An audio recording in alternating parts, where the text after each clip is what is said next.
Assalamualaikum warahmatullahi wabarakatuh. Pada kesempatan ini kita akan membahas tentang biografi Imam An-Nawawi sampai beliau wafatnya. Nama dan nasabnya. Nama beliau adalah Yahya bin Syarab bin Murri bin Hasan bin Husain bin Muhammad bin Jum'ah bin Hizam An-Nawawi. Disebutkan dalam sejumlah kitab bahwa sebagian kakek beliau mengatakan bahwa garis keturunan mereka sampai kepada salah seorang sahabat, yaitu Hashim bin Hizam radhiyallahu anhu. Namun beliau membantah sendiri hal tersebut. Ia berkata ini adalah suatu kekeliruan. Jadi tidak benar bahwa nasab beliau sampai kepada Hashim bin Hizam radhiyallahu anhu. Nama kunyah atau nama panggilan beliau adalah Abu Zakaria. Namun demikian, Zakaria bukanlah nama anaknya, karena beliau termasuk dalam salah satu ulama yang tidak menikah sampai akhir hidupnya. Sedangkan Imam An-Nawawi sendiri berpendapat bahwa adalah sunnah memiliki nama kunyah, dan nama kunyah tidak mesti diambil dari nama anak.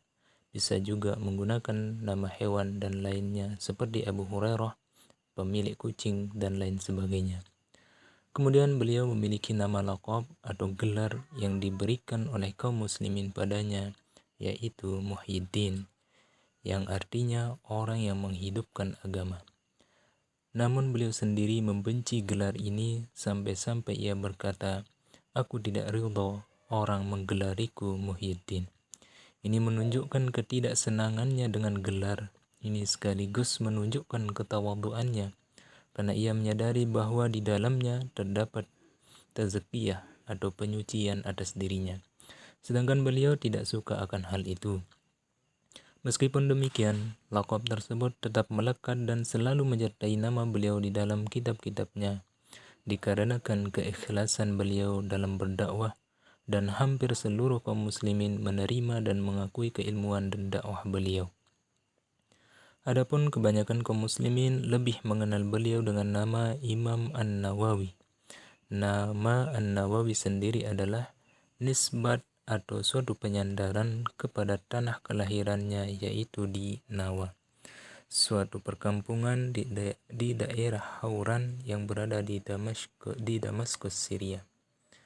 Beliau lahir pada awal atau pertengahan bulan Muharram tahun 631 Hijriah yang bertepatan dengan 1233 Masehi, dan beliau meninggal pada malam Rabu 24 Rajab tahun 676 Hijriah bertepatan dengan 21 Desember 1277 Masehi. Beliau terlahir di tengah-tengah keluarga yang soleh. Ayahnya bernama Syarab. Ia adalah seorang syekh yang zuhud dan wara'. Sejak kecil, ia telah membiasakan Imam An-Nawawi untuk menuntut ilmu.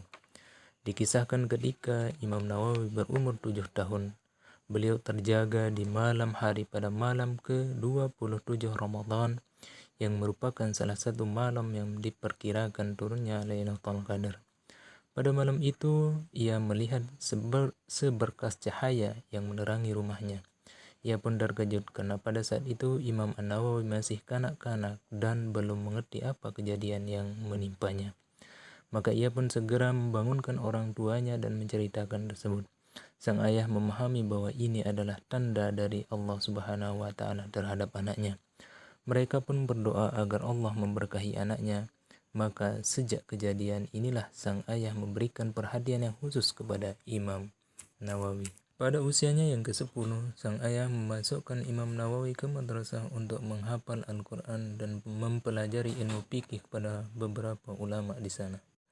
Dan ia sangat antusias untuk menghafal Al-Quran. Dikisahkan pada suatu hari ketika Imam An-Nawawi berusia 10 tahun, beliau diajak bermain oleh teman-temannya. Tetapi ia menolak dan lebih memilih untuk membaca Al-Quran. Namun mereka tetap saja memaksanya untuk bermain hingga akhirnya ia pun berlari sambil menangis. Kejadian itu dilihat oleh Syekh Yasin bin Yusuf al-Marakishi yang kebetulan lewat. Kemudian ia mendatangi kedua orang tuanya dan memberikan nasihat agar menghususkan Imam Nawawi untuk menuntut ilmu. Orang tuanya menerima usulan tersebut dan sejak kejadian itu pula perhatian sang ayah dan gurunya pun semakin besar terhadap Imam Nawawi. Perjalanan Imam Nawawi dalam menuntut ilmu. Pada usianya yang ke-19 tahun, sang ayah melihat lingkungan di Nawa sudah tidak dapat lagi mencukupi kebutuhan ilmu anaknya. Maka ia memutuskan untuk membawanya ke Madrasah Ar-Rawahiyah di pojok timur Masjid Al-Jami' Al-Umawi di Damaskus. Ketika itu, Damaskus merupakan salah satu daerah yang menjadi pusat kajian ilmu. Beliau sangat tekun dalam menuntut ilmu. Selama 2 tahun di sana, ia senantiasa belajar siang dan malam, sampai-sampai ia tidak tidur kecuali karena ketiduran ketika belajar. Dan waktu-waktunya ia habiskan untuk mendalami ilmu dan menghafal berbagai kitab. Imam Nawawi menceritakan tentang dirinya sendiri. Ia berkata, ketika usiaku telah mencapai 19 tahun, ayahku membawaku pindah ke Damaskus pada saat beliau, yaitu ayahnya, berusia 49 tahun. Di sana aku belajar di Madrasah Rawahiyah selama kurang lebih 2 tahun di sana. Aku jarang tidur nyenyak.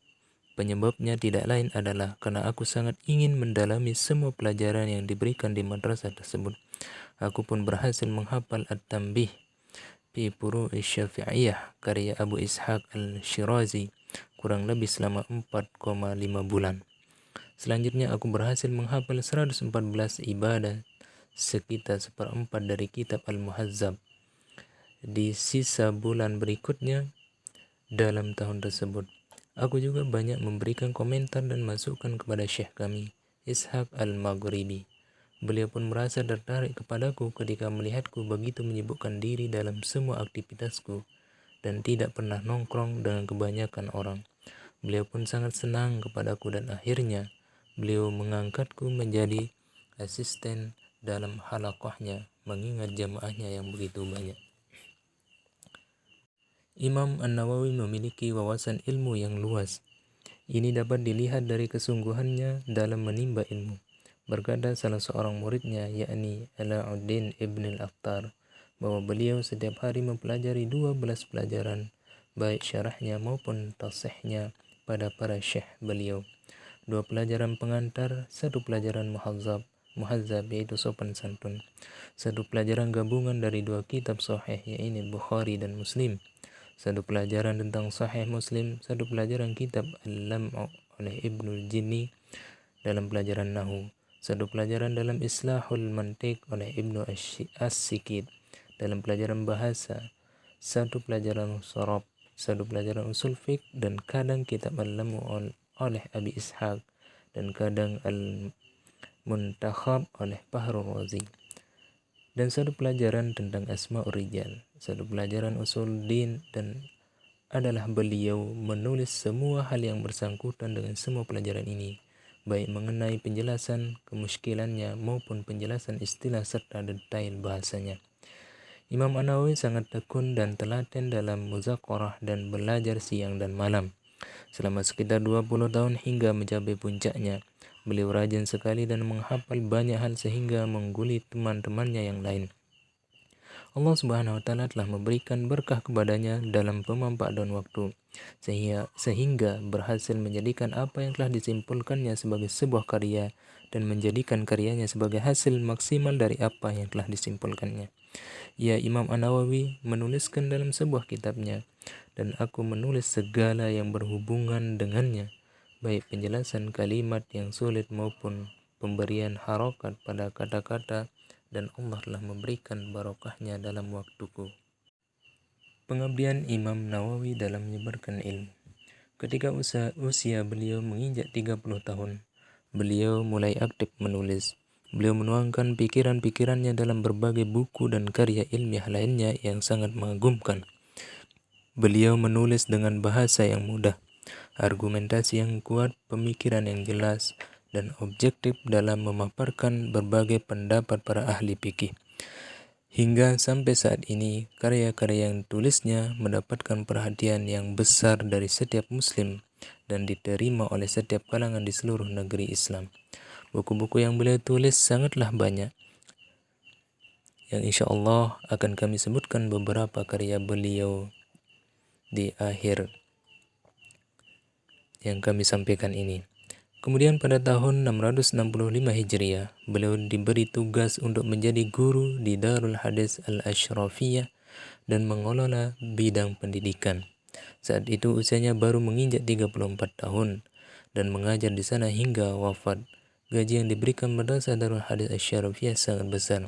Ia tidak pernah mengambilnya, tetapi mengumpulkannya pada kepala madrasah. Dan apabila telah sampai setahun, uang tersebut digunakan untuk membeli aset dan mewakafkan untuk Darul Hadis tempat beliau ngajar, atau digunakan untuk membeli kitab dan mewakafkannya untuk perpustakaan madrasah. Kemudian wafatnya beliau. Beliau wafat pada tahun 676 Hijriah. Beliau kembali ke kampung halamannya di Nawa. Sebelumnya, beliau mengembalikan berbagai kitab yang dipinjamnya dari sebuah badan wakaf dan menziarahi makam para guru beliau juga. Beliau juga bersilaturahmi dengan para sahabat beliau yang masih hidup. Di hari keberangkatan beliau, para jamaah yang beliau bina melepas kepergiannya di pinggir kota Damaskus. Mereka lalu bertanya, "Kapan kita bisa bermuajahah lagi wahai Syekh?" Beliau menjawab, "Sesudah 200 tahun." Akhirnya mereka paham bahwa yang beliau maksud adalah sesudah hari kiamat. Beliau berziarah ke makam orang tuanya, Baitul Maqdis, dan makam Al-Khalil Ibrahim alaihissalam. Setelah itu barulah beliau meneruskan perjalanannya ke Nawa. Di sanalah, yaitu Nawa, beliau lalu jatuh sakit dan akhirnya wafat pada malam Rabu tanggal 24 Rajab tahun 676 Hijriah. Ketika kabar wafatnya beliau tersiar sampai ke Damaskus, seolah seantero Damaskus dan sekitarnya menangisi kepergian beliau. Kaum muslimin benar-benar merasa kehilangan sosok Imam An-Nawawi. Penguasa di saat itu, Izzuddin Muhammad bin Sa'id, bersama para jajarannya datang ke makam Imam Nawawi di Nawa untuk mensolatkannya. Beliau ditangisi oleh tidak kurang dari 20.000 orang atau 600 keluarga lebih. Semoga Allah selalu mencurahkan rahmat yang luas kepada beliau dan membangkitkan beliau kelak bersama mereka yang telah dikaruniai nikmat yang besar, yakni dari kalangan para nabi, siddiqin, syuhada, dan salihin. Untuk nama-nama guru beliau serta akhlak dan sifatnya serta nama kitab-kitab beliau kami akan menjelaskan di part 2-nya. Selamat menonton. Sekian. Assalamualaikum warahmatullahi wabarakatuh.